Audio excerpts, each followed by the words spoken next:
June 15ನೇ ತಾರೀಕಿಗೆ ಸೋಮವತಿ ಅಮಾವಾಸ್ಯೆ ಇದೆ. ಈ 4 ರಾಶಿಯವರಿಗೆ ಗ್ರಹಗತಿಗಳ ಬದಲಾವಣೆಯಿಂದ ಕಷ್ಟಗಳ ದಿನಗಳು ಕಳೆದು ಇನ್ನು ರಾಜಯೋಗ ಆರಂಭಗೊಳ್ಳುತ್ತಾ ಇದೆ.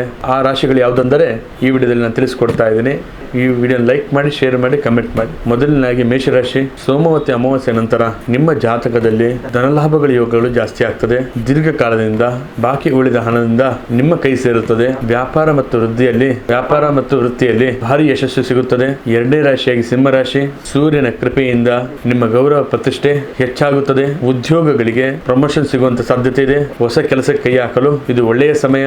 3ನೇ ರಾಶಿಯಾಗಿ ತುಲಾರಾಶಿ. ನಿಮ್ಮ ಕೌಟುಂಬಿಕ ಕಲಹಗಳಿಗೆ ಇದು ಮುಕ್ತಿ ಸಿಗುತ್ತದೆ.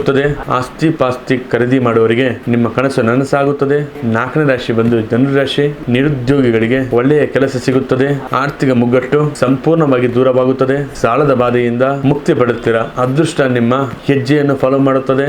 ಈ 4 ರಾಶಿಗಳಲ್ಲಿ ಪ್ರತಿಯೊಬ್ಬರ ರಾಶಿಗಳಿಗೂ ಸೋಮವತಿ ಅಮಾವಾಸ್ಯೆಯಿಂದ ಹತ್ತಿರ ಶಿವಾಲಯ ದೇವಸ್ಥಾನಕ್ಕೆ ಭೇಟಿ ನೀಡಿ ಓಂ ಶಿವಾಲಯ ಎಂದು ಜಪ ಮಾಡಿ. ಈ ಮಾಹಿತಿ ಇಷ್ಟವಾದರೆ ಲೈಕ್ ಮಾಡಿ, ಶೇರ್ ಮಾಡಿ, ಕಮೆಂಟ್ ಮಾಡಿ. ಹಾಗೆಯೇ ನಿಮ್ಮ ಜೀವನದಲ್ಲಿ ಎಂಥದೇ ಕಠಿಣ ಸಮಸ್ಯೆ ಇದ್ದರೂ ಡಿಸ್ಪ್ಲೇಲಿ ಬರ್ತಕ್ಕಂಥ ನಂಬರಿಗೆ ಕರೆ ಮಾಡಿ ಪರಿಹಾರ ಪಡೆದುಕೊಳ್ಳಿ.